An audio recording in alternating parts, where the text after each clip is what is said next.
February 14th, 2011. And happy Valentine's Day to everybody.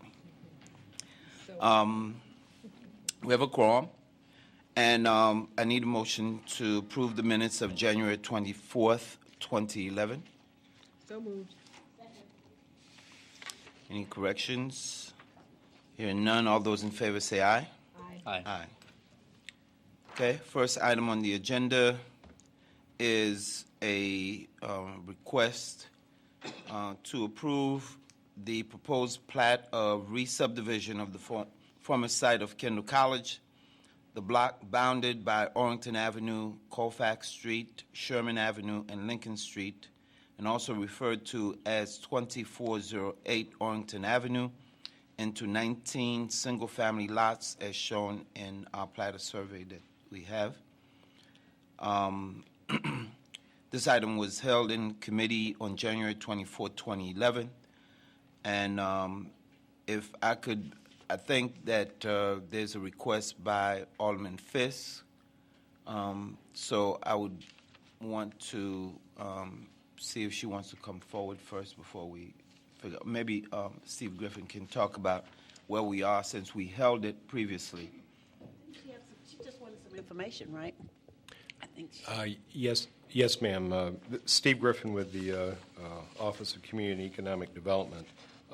Since your last meeting that was held over, the developer and their attorneys have provided to us a covenant, if you will, that we've incorporated with the resolution on accepting the dedication of the public alleys. Specifically, it states for the record that the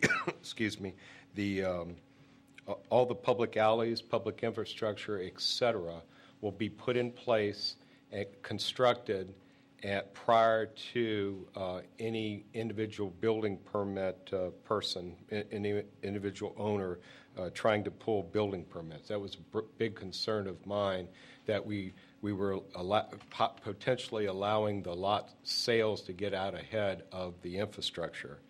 Also, the applicant has provided us information with regard to the number of trees that they intend to save throughout the subdivision, both within the public right-of-way, on the private site, and within some of the proposed alleys. We're still working with them and negotiating with them, with Alderman Fisk and the applicant. They have asked if we could, in good faith, continue those discussions and come to terms with exactly what trees that they would propose to save and how they may want to reconfigure the subdivision, but did ask respectfully if the Planning and Development Committee could move these items subject to those discussions continuing. I'll be glad to answer any questions. I know Mr. Freeland is here representing the applicant. I see Alderman Rainey's hand went up. Alderman Rainey? My understanding is this was not before the council. The plat of re-subdivision was not before the council, right? No, it was held over in committee. It was in committee. Okay, all right. It held over in this committee last meeting.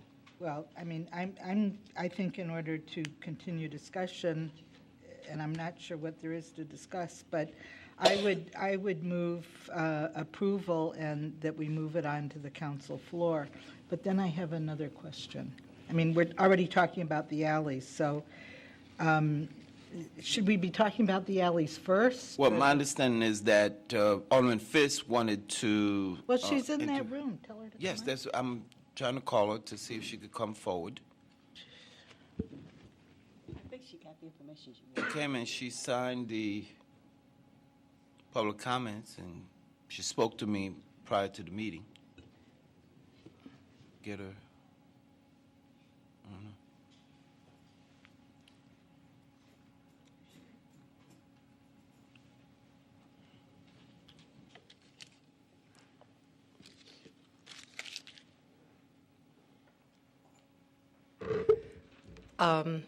Alderman Fisk, we Yes. wanted to hear what you have to say before we Okay, we were asking, and please correct me if I'm wrong, Steve. We're asking for P1 to be held in committee and P2 to move to council. We've had, at the last meeting, we asked for P1 to be held because to allow us to have a conversation with the developer, which we have done, and with very positive results. So I believe it's been the intention all along, as these discussions have ensued, to keep these two matters together so they will both come to council for approval at the next meeting. Have I said that correctly? Correct. Okay. Yes, Alderman Rainey. All right. Tell me give me a rational explanation, other than you want them to be together, as to why this should be held. Yeah, right. There's makes just absolutely no, just so you know, my opinion, makes no sense. Well, So maybe you can. Sure, enlighten me. I'd be happy to. I mean, one of the concerns, I believe Steve mentioned at the last meeting that there were some concerns about. Who is Steve? I'm sorry, Steve Griffin. Oh, because the lawyer is Steve also. Right, okay. At the last meeting, that there were some concerns or some issues that still needed to be ironed out regarding the infrastructure in the alleys and how the lots were going to fall in terms of, the public services that were going to be provided. There was also a concern about the trees and which trees were going to be retained, if any, and what we might be able to do in terms of working with a developer to ensure that especially the stand of historic oaks on Lincoln could be retained. And I think we're very close to achieving that. We've had very good cooperation from the developer, and just this past Friday, I think it was, we actually received the tree preservation plan, and staff went out and marked the trees that were slated on site for demolition. I think some of the concerns have been that a number of these trees are well over 250 years old, one approximately 330 years old that is situated in what would be the middle of a public alley. And was there some way that we could work out the utilities and access to these lots to help preserve this particular oak? An oak of this size is goes back long before the founding of Evanston. It actually is probably one of the largest trees in the state of Illinois. So I think it's worth additional discussion, especially since the developer was amenable to that. So I think what we have is a very positive and good discussion that we would just like to continue. So both of these things will come to council together for the next time for approval. So the Community and Economic Development Director's statement that the developer has asked that these move forward, not quite right? I mean. No, he has asked that these move forward. Yes, ma'am. All right. I want to ask the legal department a question, and that is the approval of plat of re-subdivision, is that just here as a formality? Is that something that the council always has to approve, or is that a ministerial? Madam Chairman, members of the committee, Mr. Chairman, members of the committee, the plat, yes, these do come before council, and actually there's another agenda item, similar situation, different plat, different subdivision. Well, could we just hold P1 for a minute so we can talk about the alleys? Fine. Then, unless, Mr. Freeland, did you want to make a comment about that? If I could put some perspective on it. My name is Steve Friedland. I'm an attorney with the law offices of Applegate Thorne Thompson, representing Smithfield Development, the developer of the site. And we have, Alderman Fisk is correct, we met last week. We've met twice with city staff over the last couple of weeks since the matter was held in committee. Our perspective on this is an R1 subdivision of all legal lots, 19 new lots. It's the same subdivision that was proposed by a contract purchaser of Smithfield, Granite Development, that was actually about to be approved by the council, well, at least it was on an agenda back in March of last year, same subdivision, that was stopped at the last moment because Granite pulled out as purchaser, so they were no longer the contract purchaser on the site. My client looked at that plan, thought it made some sense to do this as an R1 site, proposed the same subdivision. We've been to historic preservation. That prior subdivision's been to historic preservation. With all that said, we're absolutely willing to sit down with Steve Griffin, with Alderman Fisk, and talk about these things. Our concern is that we'd like to have both matters get out of committee tonight so that at least they're both at council, whereas if P1 stays in committee and P2 goes out for introduction, I'm going to be back here at a committee meeting again. Our preference would be that both would be at council. The council can handle both of these the way the council desires, and we would understand that the plat would stay in council until the second matter is heard. Okay, all right. I'm going to move that the committee recommend the acceptance of this to the council, and then the council can bicker back and forth about whether they want to hold it at council or approve it. But I think it has to get there. I mean, how long, there could be a joke created from this lot. How long does it take to develop, the 18 parcels? I don't know. So I just don't want it to be in committee anymore. I don't think it makes any sense. What he said just makes perfect sense, and it pleases, it should please Alderman Fisk, because if we let it sit at the council level with the introduction of the other item, then what does it matter where it is, whether it waits here or waits Okay with there? that? Alderman Fisk? Yes, I'm fine with that. Okay. I would second that. Then, I'll okay. second. All right. All those in favor of approving plat of re-subdivision for 2408 Orrington Avenue, say aye. Aye. Okay. Now, I know that a couple people had signed up to speak on that particular item. As you heard, it will be at council. If you still want to talk about this particular item, you can do so. That's the first person on the list is Padna Rao. Ro? Yes. Yeah.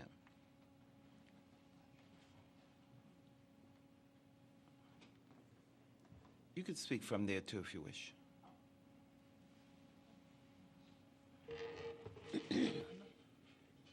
Good evening and happy Valentine's Day. Thank you. My name is Padma Rao, last name spelled R-A-O, and I live at 2246 Sherman Avenue in Evanston, which is, I understand, within 500 feet of the Kendall property. I'd like to congratulate Alderman John Baptiste on joining the bench, and I'm sure you will serve the circuit court as well as you have city council, and you'll be missed. Thank you. Since we do have a legal expert, I have a few questions that are probably of a legal nature, and they pertain to this matter and how it's gone through and the knowledge that the public has had as to what was happening and what's involved. Most recently, this has to do with the trees. Now, the original ordinance 85006 that was passed back in 2006, a little over 4 years ago, included things like tree protection and a number of other matters, including the R1 zoning amendment and a provision to keep the property on the tax rolls, et cetera. It's lengthy, but it was fairly comprehensive. When this matter went to Preservation Commission in September of 2010, I did ask specifically about the tree protection provisions, and no one said anything about any trees being damaged according to the new plan. No one said that the original ordinance somehow didn't apply. No one said that the tree protection provisions in that ordinance didn't apply. And I don't understand why now all of a sudden, when I look at the council packet, it says that about 26 trees are slated to be destroyed, including the 2 that were specifically part of the tree protection agreement that's in an ordinance that, as I understand, is in full force and effect and hasn't been repealed in any way.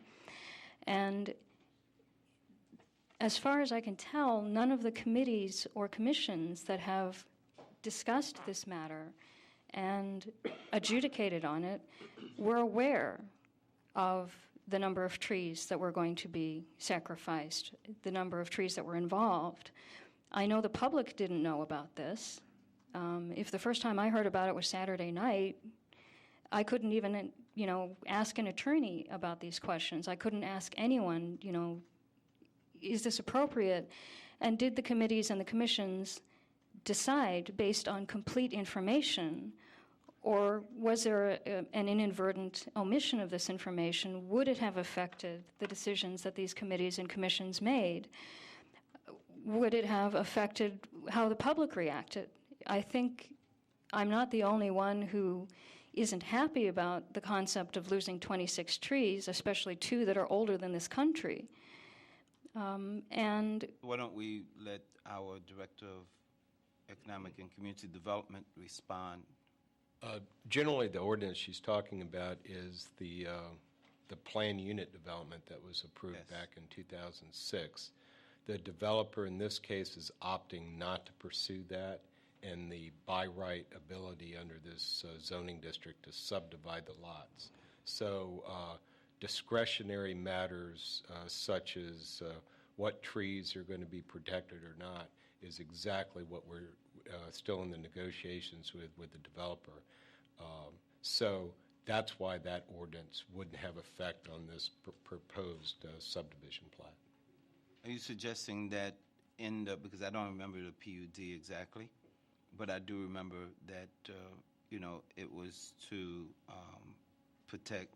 Yeah, they had a number of trees that they were Trees. proposing to protect, and if they were to pursue the plan unit development under that development scheme, they would be bound to protect those trees. But because subdivision is a ministerial act that they have to meet minimum subdivision zoning ordinance requirements, we don't have that discretion to be able to what trees we want to save and whatever, and that's why we're trying to work this out with the applicant. City Attorney, what that departure from the approved PUD, does that really open the door for us to exercise any kind of discretion that we want? Or what? Well, with respect to the change that's before the council in terms of how this property goes forward, since it is a subdivision, there is less council ability to mandate requirements. A PUD, by its nature, contemplates that there will be concessions made by a developer in return for certain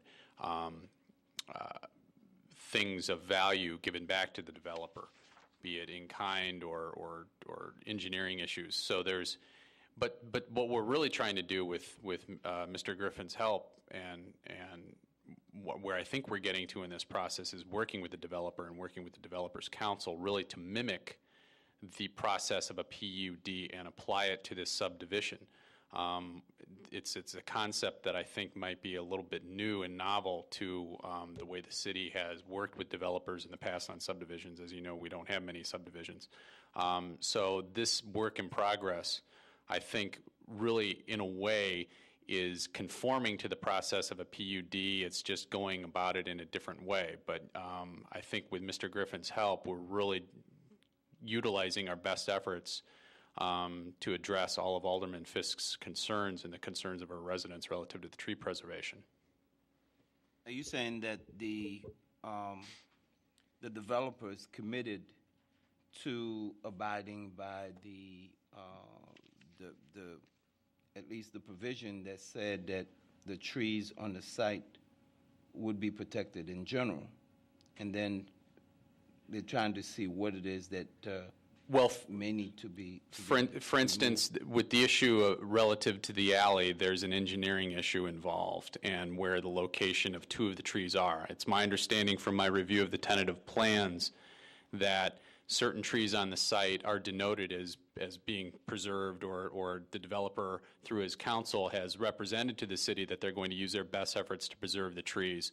I believe on the map it's may not show up in the council packet, but there's a color coding scheme and some other ways to try and identify what preservations are being undertaken. And this is an outgrowth of the dialogue that we've had with the developer and his attorney as recently as last Friday. So some of the trees may be removed.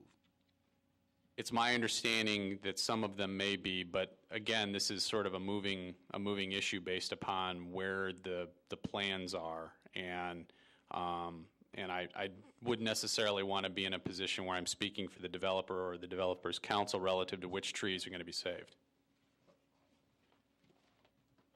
Steve Friedland again. Let me speak to this. And I understand what Grant just said about the sort of process maybe looking like a PUD. I want to be clear, from our perspective, this isn't a PUD. This developer obtained a planned development from the city a few years ago. They received benefits under that planned development. They had certain burdens. They're not proceeding under that planned development. And Ms. Rao's been to the other hearings. She and I have had conversations on this. I want to be very clear.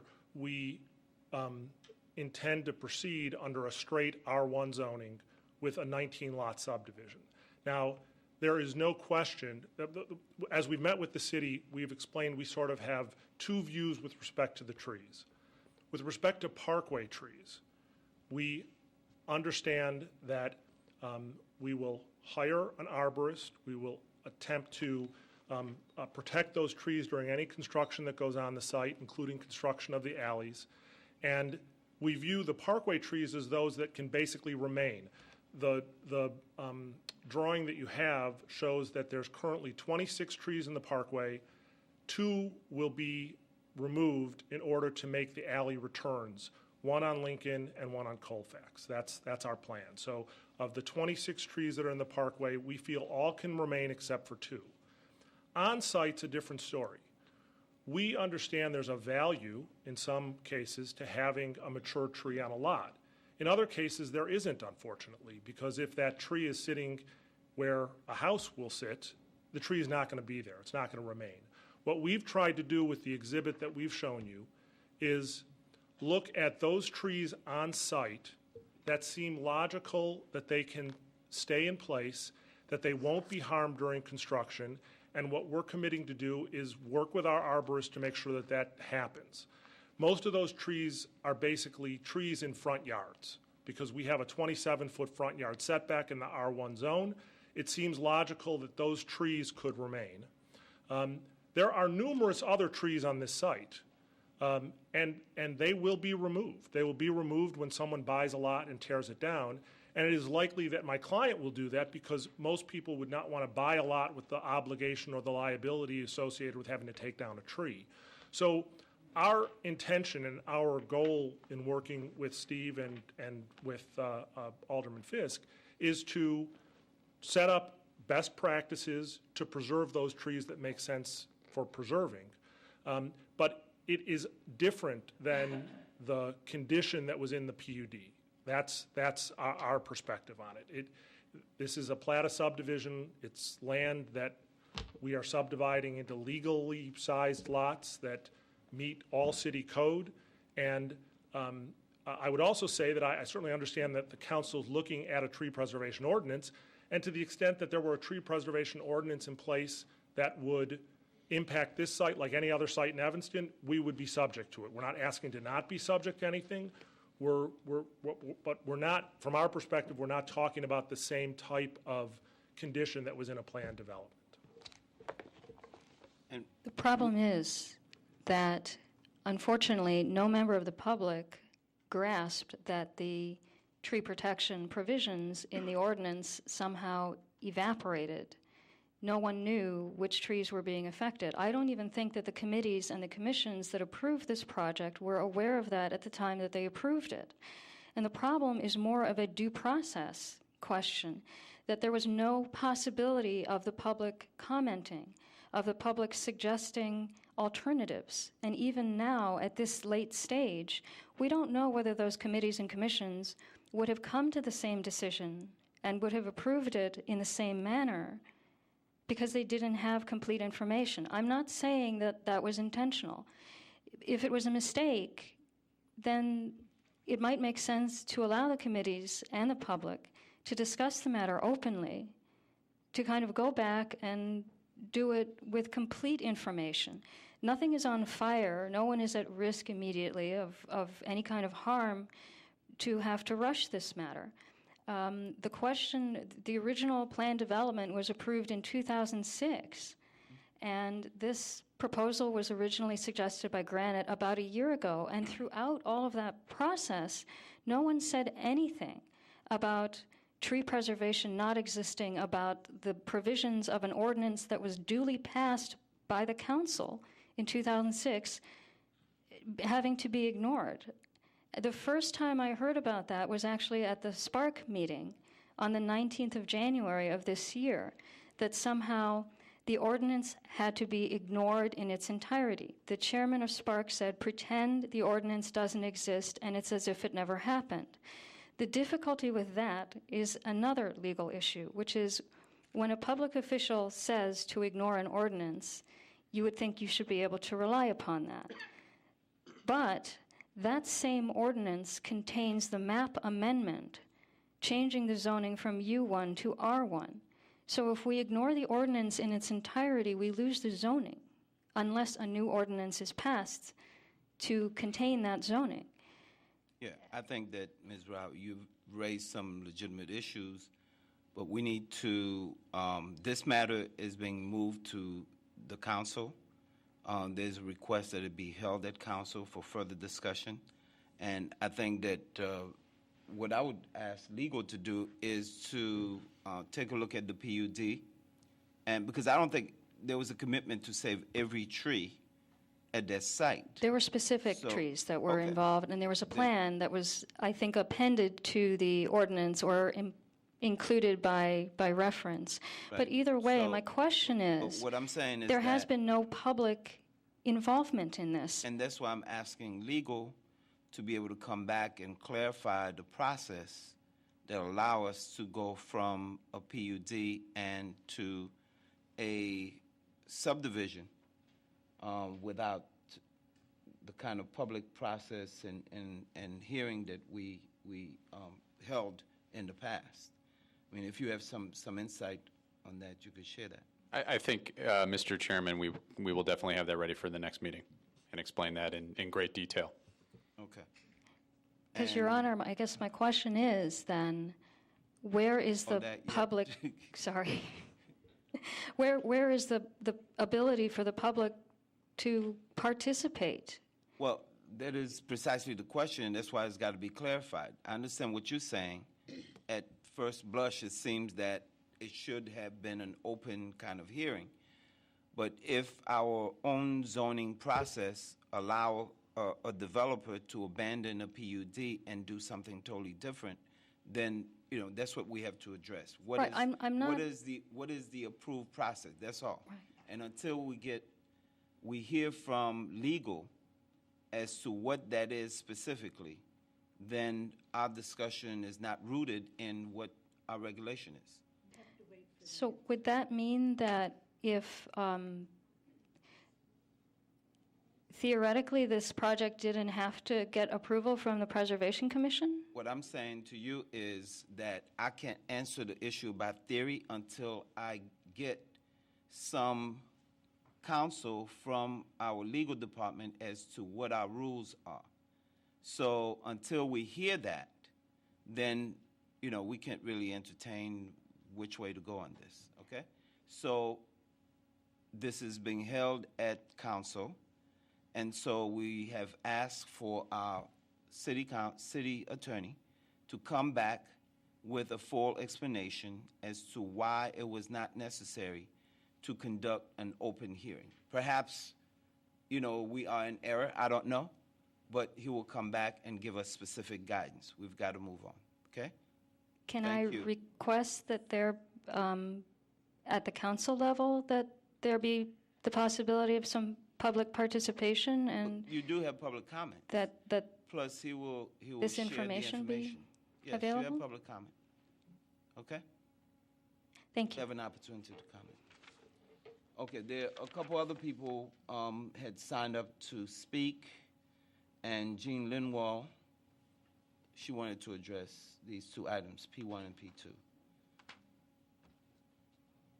And Barbara James afterwards. Thank you.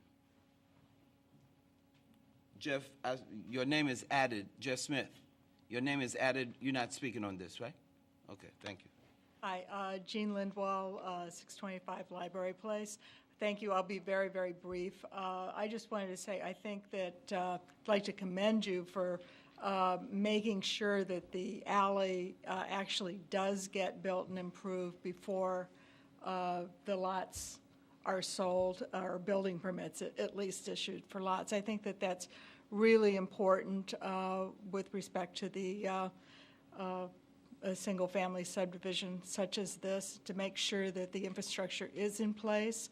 I also would encourage the continued efforts to try to preserve as many of the oak trees on the site as possible, preferably all of them. I know that the one is right in the middle of the proposed alley, and I think one of the suggestions I would have for kind of process moving forward, obviously there are not going to be a lot of subdivisions in Evanston given how built out we are, is that I think that having that information, like the tree preservation exhibit that was there, would have been very, very helpful in for everybody to understand what the implications were, which trees might be at risk.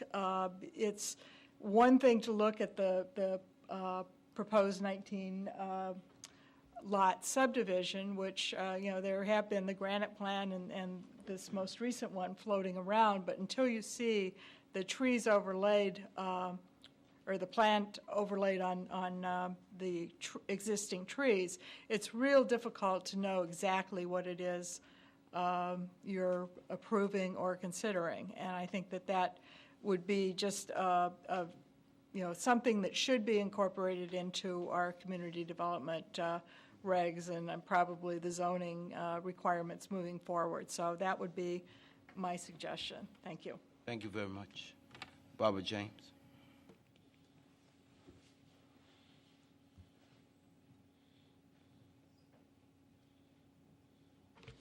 Good evening. Barbara James, 802 Colfax Street. I'd just like to tell you a little bit about the history of one of those trees that was protected in the plan development. And if you look at the latest plat with the trees, it's the one up by Lincoln. It's one of the old oak trees right in the middle of the alley. So let me tell you a little bit about the history of that tree. 1674 is an important year. The Dutch formally cede New Netherlands, later called New York, to England. The German Parliament declares war on France. John Milton dies. Closer to home, Father Jacques Marquette and Louis Joliet arrive by canoe at Grosse Pointe, the site of a Potawatomi chipping station near the present-day Evanston Lighthouse. And later that year, Father Marquette builds the first dwelling in what will become Chicago. That oak tree, printed in red, is 7 years old. And it is among many, many hardwood trees along the western shore of Lake Michigan. 1717. Now, the United States isn't even in existence yet. The tree is 53 years old when Illinois becomes part of the French colony of Louisiana. 1779, the oak tree is already 113 years old when Jean-Baptiste Pointe de Sable establishes a trading post in what will become, and has not yet, Chicago. 1800, the tree is 134 years old when Congress creates the Indiana Territory, which includes Illinois. 1803, the oak tree is now 137 years old when Fort Dearborn is built. 1818, the tree is 150 years old when Illinois finally becomes the 21st state. 1833, tree's 167 years old when Chicago is incorporated.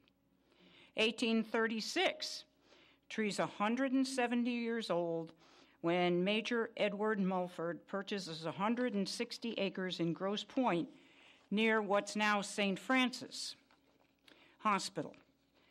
1847, the tree is 181 years old when Joseph Medill founds the Chicago Tribune. 1848, the Grosse Pointe post office is moved to the Buckeye Tavern near what is now Ridge and Noyes Street. 2 years later, Grosse Pointe is renamed Ridgeville with a population of 441. 1855, when the tree is 189 years old, Garrett Theological Seminary and Northwestern University opened their doors, having been founded in 1851. 1857, Ridgeville is renamed Evanston in honor of John Evans. In 1860, Abraham Lincoln is elected president. 1863, Evanston is formally incorporated into a town, and 1871, we have the Chicago fire.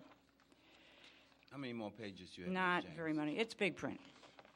The bottom line is, then finally, in 1937, Kendall is established after having been, I'm going to summarize now, in your honor. It's 2011. In the past 7 years, Kendall College has been closed, the land has been sold, the buildings demolished. The oak tree is 345 years old. When a developer applies to the city to cut it down to build an alley for the new subdivision, members of the city council, you have that tree future in your hands.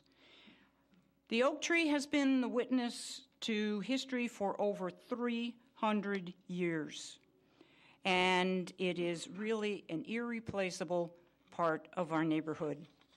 I ask you, there are ways to save that tree which will enable the subdivision to move forward, and I would encourage you to assure that that tree, and as well as the other oak trees, but that one is right in the middle of the alley, be saved. Thank you. Thank you. I think it's our intent, Mr. Griffin, to save that tree, right, in particular? That's what we're still negotiating. That's Good. the last thing that's left on this thing. All right. Let me just ask you, City Attorney, do we have any information that we could share from the PUD, perhaps at the council meeting coming up? You know, why don't we give as much information as possible, because when this appears for, if it's held, and then we decide to debate this at council 2 weeks from now, public comment is only 3 minutes. So I think, to be fair, it's important to bring the information now so people could be prepared. Yeah, Mr. Chairman, Grant, for our Corporation Council, I'll work with Mr. Griffin and staff relative to recapitulating the chronology and giving an overview of where we're at here. Okay. And the legislative history as to understand why we went through a very public kind of process to now be able to just transition without public participation and notice. So can you do that when we at the council meeting? Okay, great. So we've already, did we vote on that? Okay. So now the next item is, no, not P2, but the next item is P2, and it is a request that we accept ordinance 11-0-11, accepting the dedication of public alleys as a product of approval of a plat of subdivision for 2408 Arlington, the former site of Kendall College. This is for introduction. Can we get a motion? So moved. Second. Okay, Alderman Rainey. I'm not trying to cause trouble, but I do have a question. Over the years, and I know some of you who've served for a while will recall this, we have made an effort to sell public alleys back to adjacent property owners. One of the good things about that is it puts that property on the tax rolls. I'm wondering, since we have this very unique opportunity to have a subdivision requiring the developer to build an alley, why are we insisting that this alley become a public alley? Why wouldn't we want it to remain a private alley and therefore on the tax rolls? Just asking. Yeah, I'm sure there's- there's two sides to that story. That's a great question. I don't know whether Steve Griffin or Dennis? That issue has not been discussed. It's just- Sorry, Dennis Marino, City Staff, Community and Economic Development Assistant Director. The issue that Alderman Rainey's raising has not been discussed with the developer in that regard. Since we have additional time, we certainly could have that discussion if you wish, but perhaps the applicant would want to speak to that as well. Well, I'm Maybe not not right asking now, what but- the developer thinks of it. I don't really care what the Us. developer thinks of it. What I want to know is, does the city over time has really encouraged people to buy back pieces of alley? And we're in a position now of having a brand-new alley. We're requiring the developer to do all the work on the alley, provide all the infrastructure, do the alley. And I'm just wondering if it wouldn't be a good idea for our staff to talk among themselves to see what the advantages and disadvantages are of making this a public versus a private alley. Yes, understood, and we certainly will do that. And Yeah. with, of course, easements for the city to send a garbage truck or whatever down. Of course. I think that's a good idea. I don't think any of us on the committee have a problem with that, right? Don, are you thinking about it? I don't know how, I haven't considered it, so. No, staff is going, but, I mean, all we're This doing alley- is that, this yes, alley is staff should look unique. into it and see. The alley is unique. It will only go behind homes in the subdivision. It's not like anybody who is in another part of town will have to go down this alley if they're not visiting or, It's going to be for private use. it really is, Okay. other than for All right. garbage trucks. Yeah. So staff will look into that and have some discussions and see what can be done.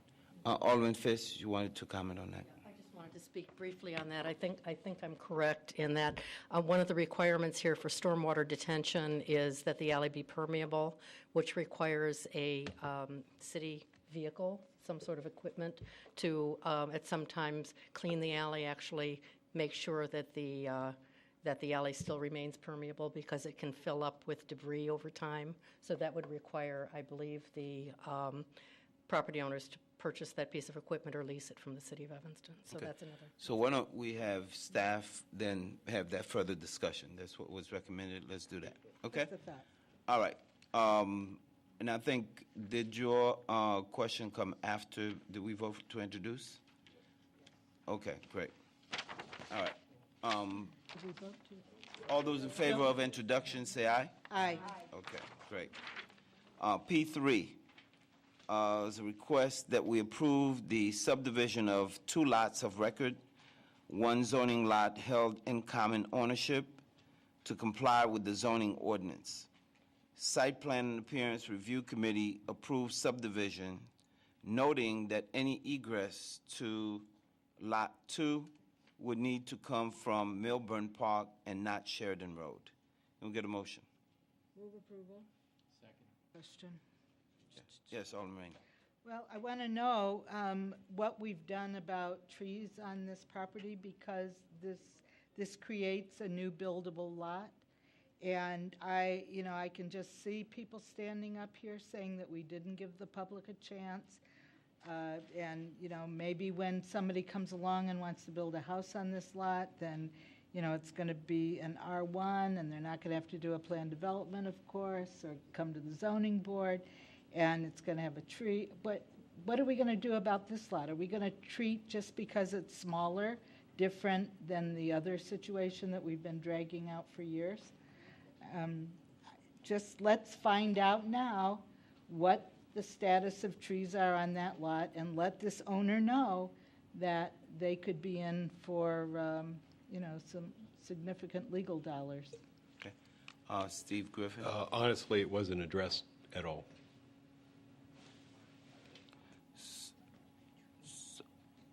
Okay, so are there any concerns about cutting down trees? It doesn't look like there are many on there. Well, is the owner here? Okay, Dennis Marino, city staff. The owner is here. Just before the meeting tonight, the owner did raise with me a concern he had. He wanted the new lot, Lot 2, to have access to Sheridan Road. He didn't fully understand previous to tonight that the staff recommendation and the recommendation to the committee was for access only off Milburn. So we need some time to be able to work that out through another discussion. So you think we should hold that at council level, or hold a committee for you to come back? I would suggest you consider holding it at committee level, and then we can also answer the other question that was raised tonight. Okay. If that's okay with the applicant? Okay. Okay, can we get a second? Okay. All those in favor of holding in committee, say aye. Aye. Okay, great. That's what we'll do.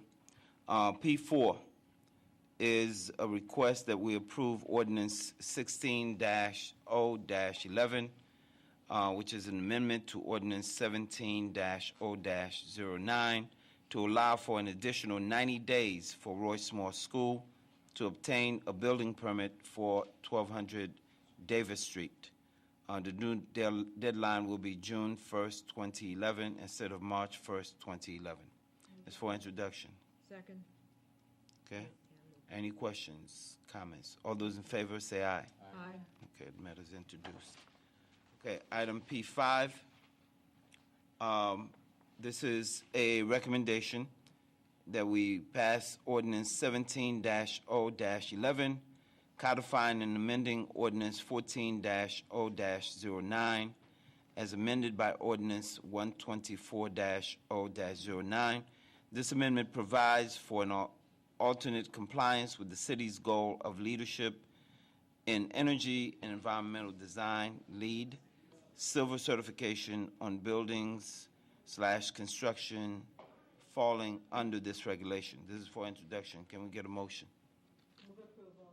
Okay, second to introduce. Okay, there are some Mr. Chairman? some people signed up, but for our Director of Community and Economic Development, Steve Griffin, could you please? Thank you, Mr. Chairman, members of the Plan and Development Committee.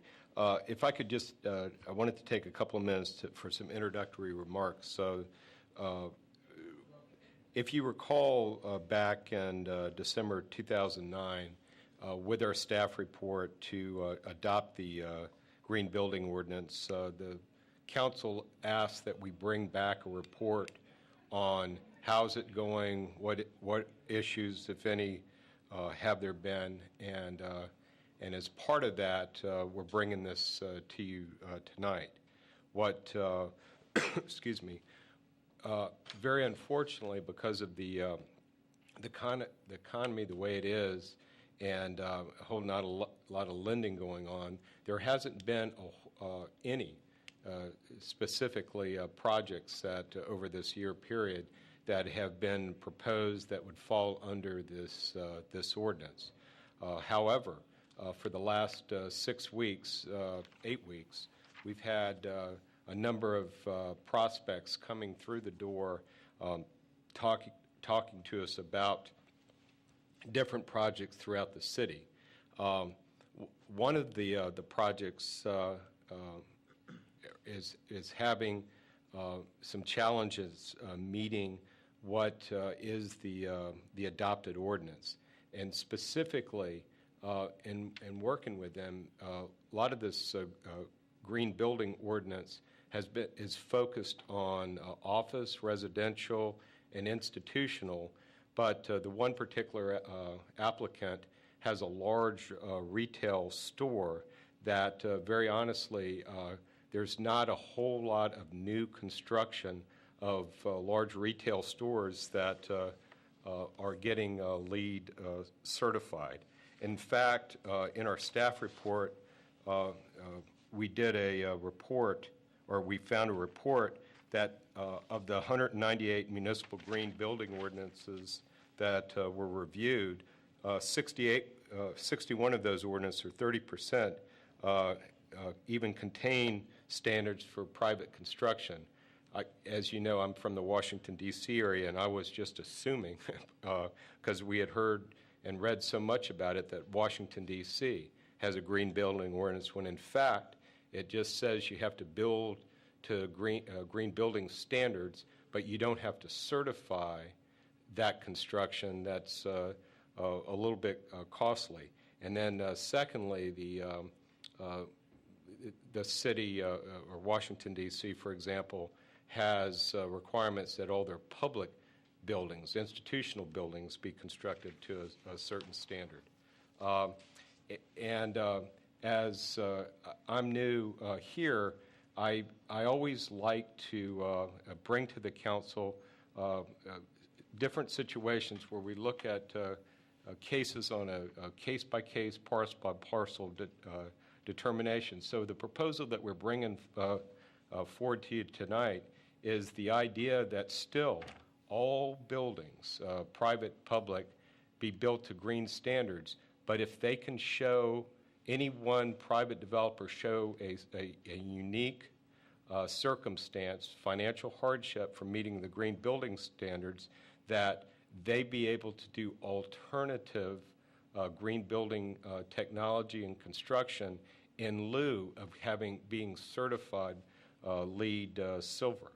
And with that comes the notion that we could kind of tailor, if you will, some of the green building technology, for example, close to a transit station, towards the construction of that building and helping facilitate it more transit use.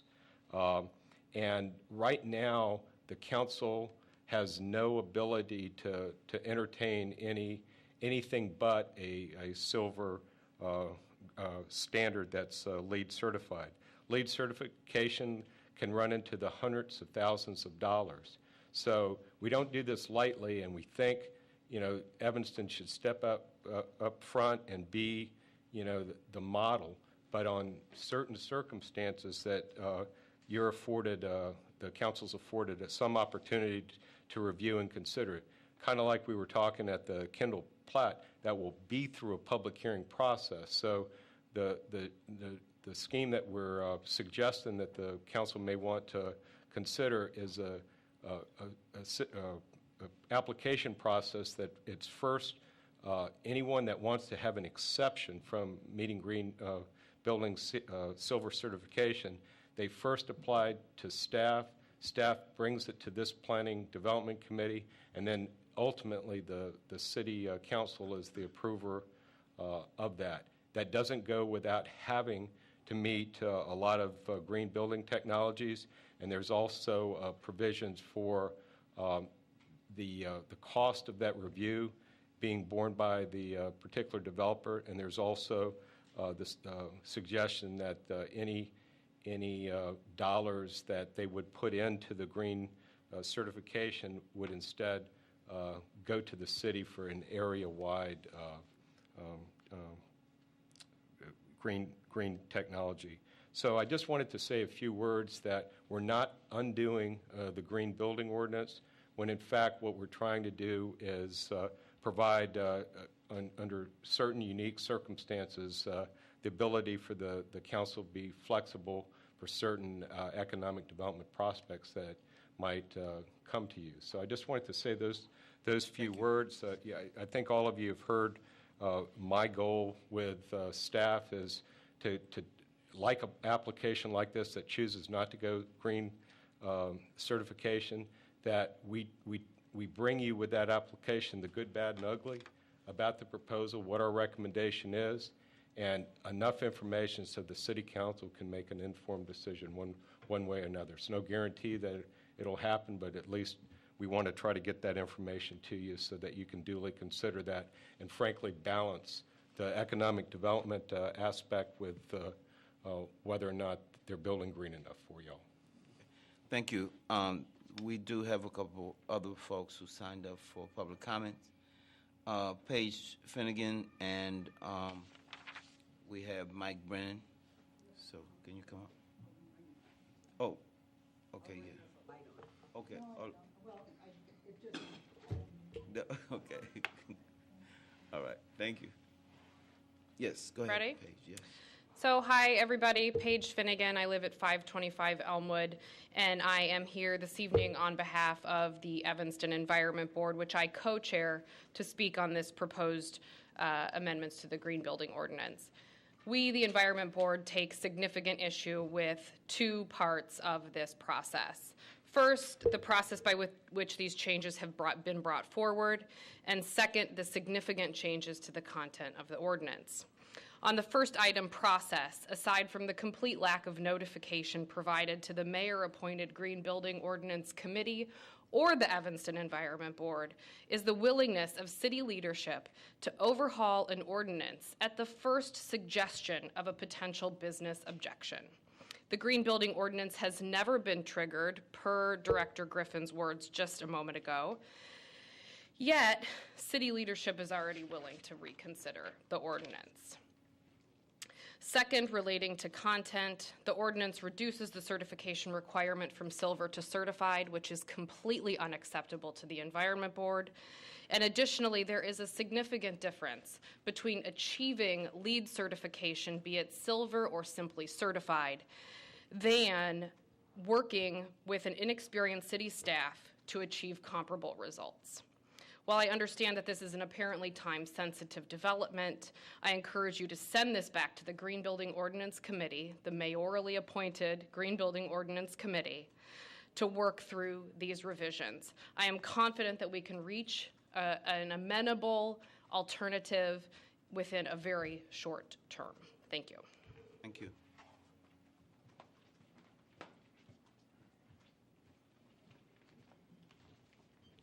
Good evening. My name is Michael Drennan, 820 Oakton Street. I also happen to be the Community Outreach Coordinator for Citizens Greener Evanston. First, a moment simply to say congratulations to Alderman Jean-Baptiste on your appointment to the bench. I appreciate the opportunity really just to follow up on many of the points Paige had simply mentioned, that 3 years ago we worked ardently and for an extended period of time to fully and elegantly express the values of this community as regards to environmental sustainability. Buildings have the most significant impact on our carbon footprint. And for us, at the first suggestion that our values may take time to articulate in terms of a business development and that we should shove them aside, strikes me as, well, it strikes me as questionable judgment. I'm glad to see that staff is working on codifying the Green Building Ordinance, and I do feel that the savings through certification rather than silver should first be passed by the Environment Board, though I have to admit it doesn't sound like they've given it a positive outlook so far. And finally, the staff should really just leave the Green Building Ordinance alone until the Environment Board has had an opportunity to review the reporting due to it in the first place. I look forward to your respect of due process. Thank you. Okay. Mr. Ron Fleckman.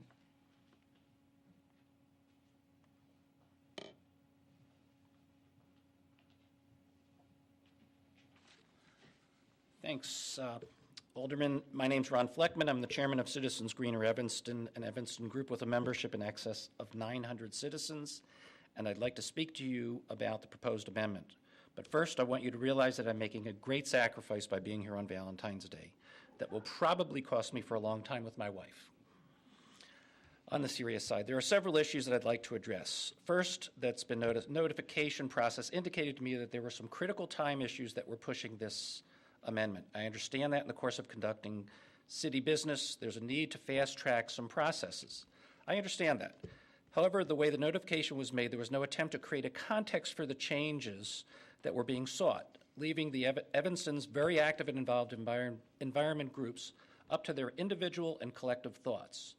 With the lack of information, there's never a shortage of opinions. Second, evaluation period. When the ordinance was approved, there was a desire to evaluate the impact of the ordinance on economic development. Made sense. We all know the reality of the economy, and I imagine that the ordinance has not come into play yet. The idea of an evaluation process was forward-thinking. However, if there is nothing to evaluate, there is no evaluation. After rereading the ordinance, the staff memo, the proposed amendment, it became clear to me that the city is without a forum to review an economic development proposal that might fall short of the green building ordinance. In other matters of development being brought to the city, there are existing processes to address that need.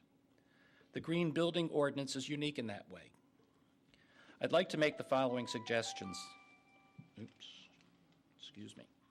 That a forum be created for such a review to occur, that the forum be made up of city staff and experts from the community. The purpose of this would be to help any proposed development to reach Evanston's existing environmental goals.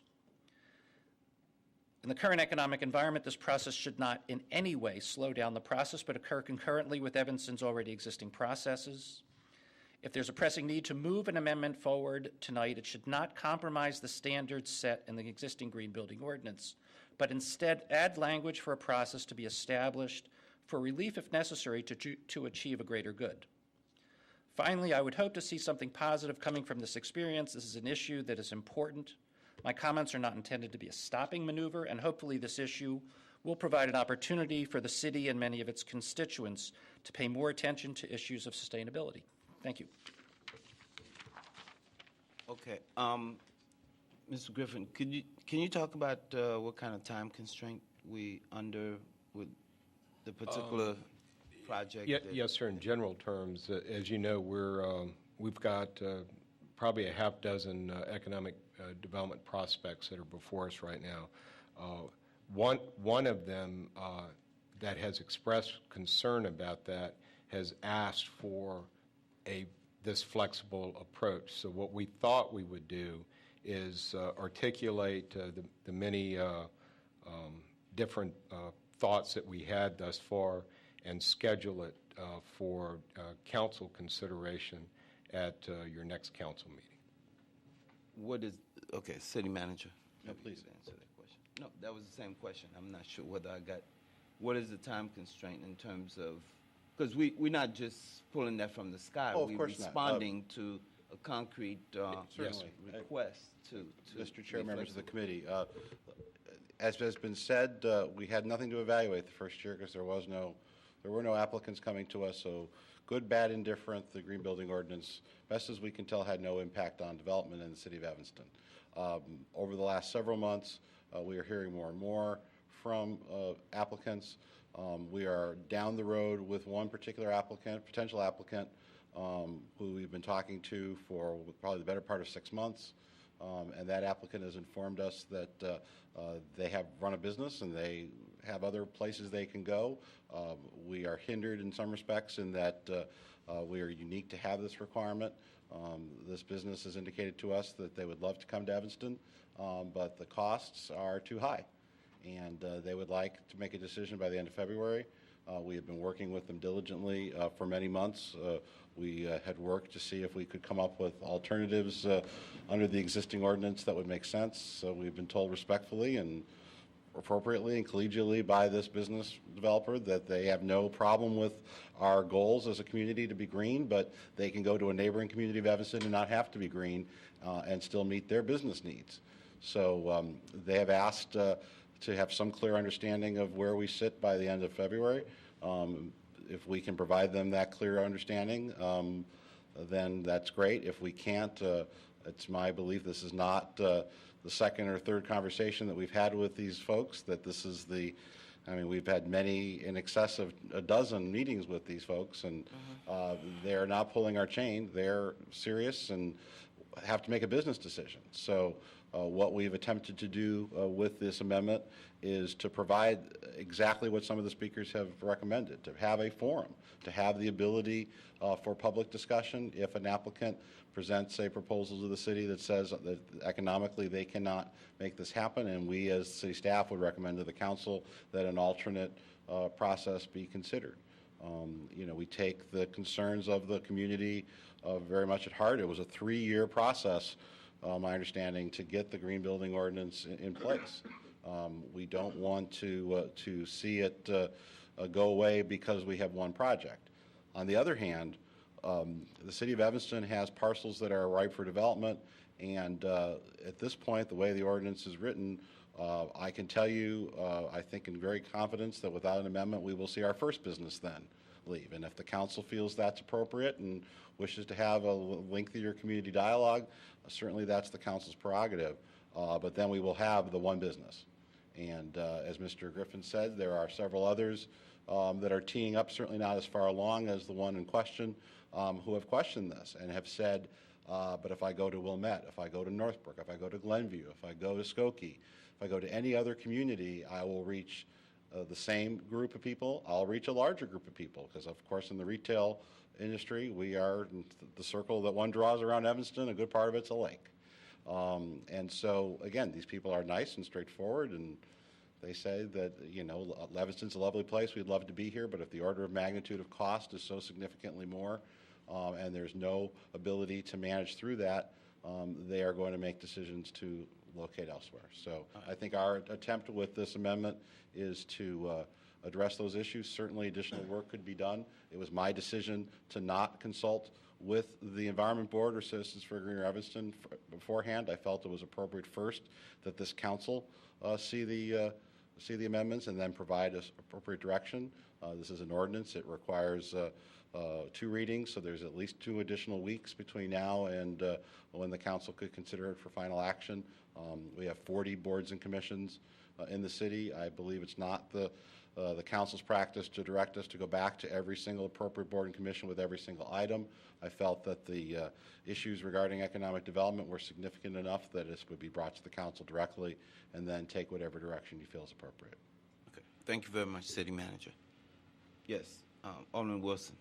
I guess to get a bit further clarification for perhaps the people that are listening, it's my impression that this project really is, it's more of an issue as far as the unavailability of lead credits for the nature of the construction. In other words, it's not an office building that has a lot of options and other alternatives where they can do things to come into compliance. The nature of this building is such that you simply don't have a lot of available credit alternatives within a reasonable price point. So, and it is a traditionally expected type of development. It's nothing unique or outrageous. Is that fair to say? And again, I think, as some of the speakers have made, there are probably 3 issues with this amendment. First is codification, that was a ministerial action that did not take place when the ordinance was originally adopted, so it's part of the code. One thing we've discovered is when people have come to us and we've said, well, what about the green building ordinance? They say, what green building ordinance? And because it has not been codified within the city code, that's an issue, and I don't think there's any objection to its codification. The second is that since the original ordinance was contemplated and adopted in 2009, there are different lead standards for different types of development, which I believe many in the sustainability community feel are very appropriate for hospitals, for retail.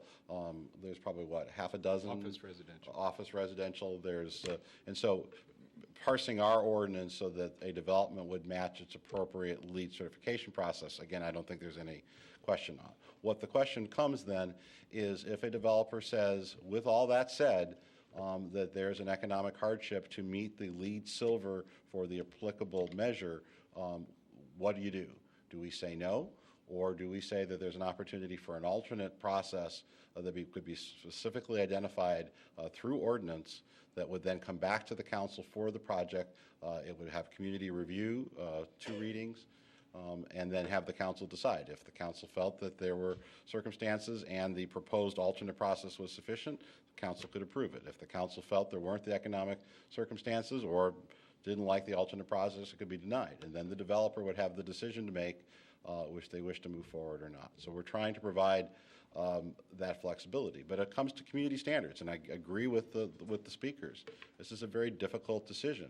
Is the community standard for that LEED certification so absolute that depending on, it does not matter what the use is, if a project, a developer, or an applicant comes and says we're not able to do this, then they move aside. Now there is a penalty provision of the existing ordinance, which basically works through the number of points that are not qualified, because every level requires a certain number of points to be had. And so if a project comes in, I think the one we're looking at, I think is retail, which is 50 points, and silver is 50 points. So if a project comes in, let's say at 40 points, that the penalty provision would allow then for that 10 difference. Now that's, we could mix and match here. We could make some adjustments, and then there could still be that penalty.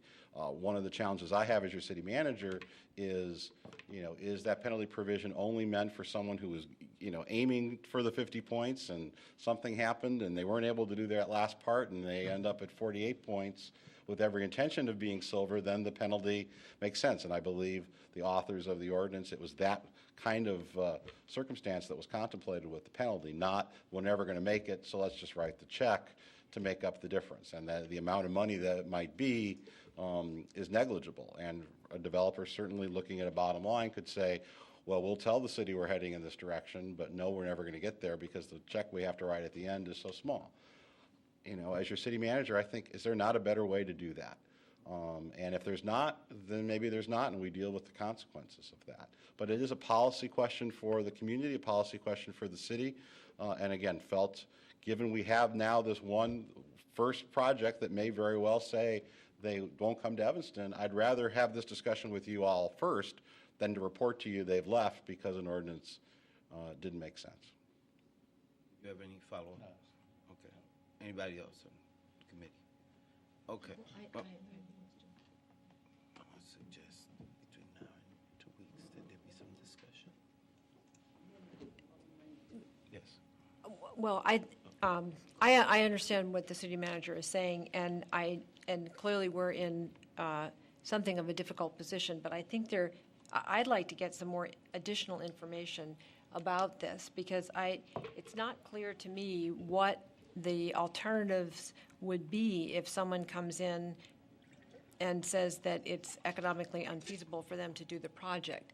And I'd like to have much better understanding of what the process would be, so that we don't end up with every single project that comes in and says it's economically unfeasible becomes an individual negotiation. I think that's part of what we've been trying to avoid, which has been part of our zoning process in the past. Sure. That we are not following the same standards, don't apply across the board. Everything becomes a PUD. Right. And so I think I'd like to understand what are the alternatives that, and I think the development community would want to know too, that if you can't do it, then what's the city going to start saying to you are the potential alternatives?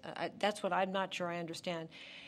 The other question I have is there, I understand that this LEED certification is rapidly developing, but is there a category of, for instance, of this type of building that is this project that's coming before us that we can look at across the board and say this type of building cannot meet the LEED standards that a hospital can meet, an office building can meet, and so therefore, but we value this type of building, but we recognize that there aren't enough credits available. So this becomes a different category, but it's codified so that everyone can see it's not this individual negotiation back and forth.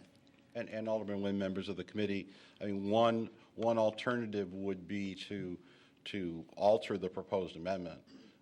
If the council decided that a LEED silver for the applicable LEED plan makes sense, there is that adjustment in each of those. I think what happens is getting to the number of points.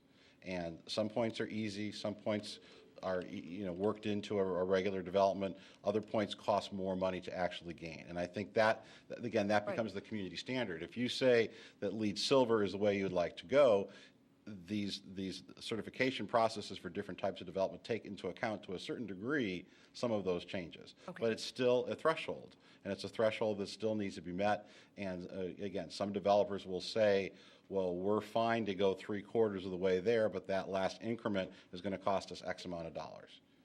And so what do you do in that instance? Again, under the existing ordinance, we could say, okay, well, you try your best, developer, even if we know you're going to fall short, because if you fall short, all you have to do is write us a check for the balance that you fall short, which will be less than The amount the of trying to dollar meet that, cost yeah. it will take to get that last little bit of the way. And if ultimately that's what we need to do, then that's fine. And I think we would do it for a few times, and if the community felt that that wasn't an applicable application of the ordinance, then I think we'd be back here again. I think, as we said when this was first adopted, this is going to be a moving target. The target hasn't moved too much in the last year because we haven't had the applicants. But if we were to make the amendments to the ordinance that just allowed for the different types of LEED certification and still said it was silver, my guess is we may have developments like that. I mean, the one before us would likely, I would hope, say, okay, fine, we know we're going to go into this, we're not going to make it, but we'll write you a check under your penalty provision, and we'll be done. And maybe that's a sufficient answer. I guess my view would be, in the name of transparency, in the name of how we'd like to do business in Evanston, don't start with the wink and the nod. No, Go ahead and let's deal with the fact that they aren't going to make it, and understand how and why. And if there's an alternative, if there's a way to say, you may not be making the points, but based on the type of development, these type of improvements to the property are more important to us than another. I mean, we're talking about a retail site, for example, parking lot, a big part of that. There are ways and points you can earn in the construction of a parking lot that are very, the surface, the drains better, and all of that. We could say, okay, you're not going to get all the points, but here are things specifically we would like. It does, in essence, turn into a planned development scenario, though. And Right, so but maybe I that becomes more complicated. No, I understand, but I know Alderman Jean-Baptiste is being mindful of the time, but I do think, I just wanted to make the point, though, that when we say that they can come in and present their, I can't remember what the standards were that we used. Alternative compliance. Right, but actually a clear and convincing case. Then it just becomes who hires the best lawyer and makes the most persuasive argument to the council that night. So, and that to the community, I think, sounds very, very wishy-washy. And I understand. So that, to me, is a flaw in what's being proposed here. It's not, actually, it makes it sound, at least the alternative where they pay, it's very clear and above board. We know how much they're paying. I'm just suggesting that we can't I resolve the understand policy that. issue right now, but Alderman Rainey, and then we're going to make a decision as to what the next step is. But I think the committee forum is where we do No, you're our right. best No, I'm work. just saying that we're not going to be able to resolve the policy. Could I address the issue, though? Yes, yes. First of all, I think this whole matter would lessen were the threshold 20,000 square feet for new construction. I always felt that. I thought 10,000 square feet was way too small, way too minimal. And so that would be one thing that I would recommend changing. Another thing I want to comment about perhaps the proposed project is that we're not talking about, 100,000 square feet here. We're not talking about a huge big box that's going to make a major impact on our community environmentally. We're not talking about an applicant or a potential applicant who is trying to avoid any effort to comply with the green ordinance. It was only after doing a lot of work on drawings, et cetera, that it became apparent that when you have a small building, an addition of almost $200,000, $150,000, $200,000 makes a huge impact. And if you were before some formed committee that is going to evaluate the situation, they would be very hard-pressed to say, this is not an economic impact on this developer. So we're not talking about a Walmart here. We're talking about not a big box. We're talking about a small building, under 20,000 square feet. It just seems to me to lose something like this because they can go, and this is a true story. This is, I mean, we've heard lots of threats from developers that they could go, 1 mile away, and we'd still all go there and take our money across the border and lose an opportunity to develop an undeveloped parcel. Seems a shame. It seems a shame. And yes, it is the first. And yes, it is too bad we haven't had a lot of experience with a lot of big developments falling under this ordinance. But the fact is we haven't. That's the market right now. So I would really encourage the council to make some adjustment so that going forward we send the message out there that yes, we want you to be green to every extent possible and to comply under this. And if this were a $50 million project coming, I would be thinking a lot differently about it, but it's not. And so you want to talk about attracting business. Our economic development vision is to keep businesses that we have, to help them expand, and to attract new ones.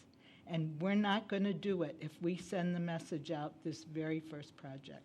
And that's all I'm asking this council for is to, this is the most moderate amendment and adjustment of this ordinance that you could possibly ask for. If it's okay for a developer to buy their way out of the Leeds ordinance, then why don't we make some adjustments, like the city manager says, so it adds credibility to the ordinance as opposed to imposing a little bit of hypocrisy here.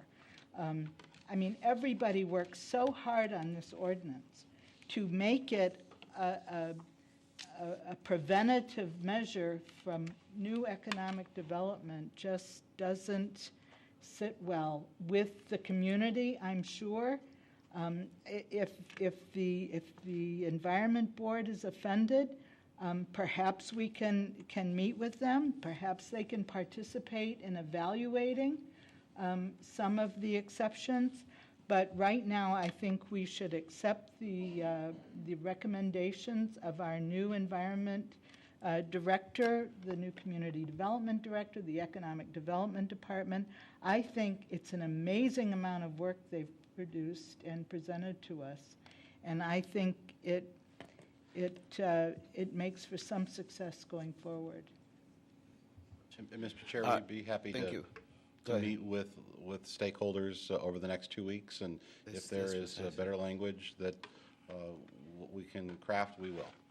Yeah, I mean, I think that's a legitimate and great course of action, and I think that's what people are requesting, some discussion.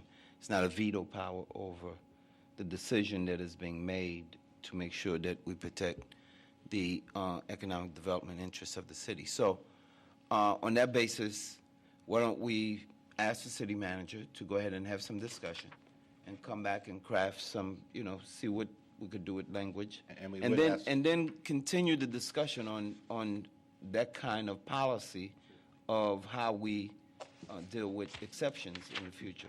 We would ask that the committee consider introduction. Yeah, I would like it's to been mention moved and that. I would seconded for like introduction. to move introduction. I would also like to recommend an amendment that we increase the 10,000 square feet to 20,000. You mean to the Under 425.3, new construction and addition requirements. Let me look at this again then. Do we have a second for this? The reason for that is I think a lot of standalone small retail, let's just it isn't I heard you. It isn't a Trader Joe, okay? But let's say it were. Let's say it was a Trader Joe's. They're not 20,000 square feet. They're under 20,000, but more than 10, so you can forget it. They would not come and build this building here, but we don't want them anyway, so. Anyway, they've rejected us too many times.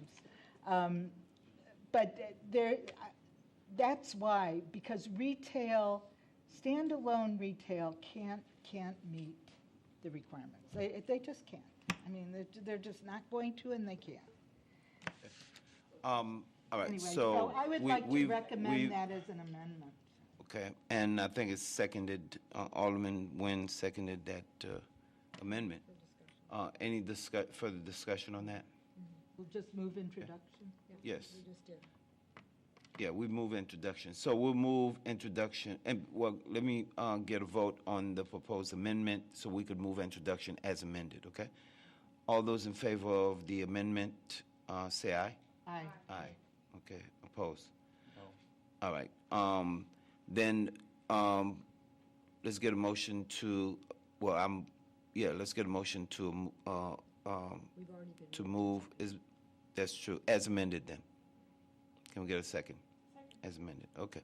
All those in favor say aye. Aye. Aye, okay, fine. So it's before the council next meeting. Well, yeah, next, yeah, and do we have anything else? No, that's it.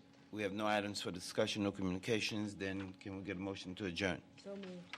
All right, and I think we're supposed to start immediately, so as soon as folks take their seats, then we probably could run out and come back in 5 minutes, those of us who have been sitting up here.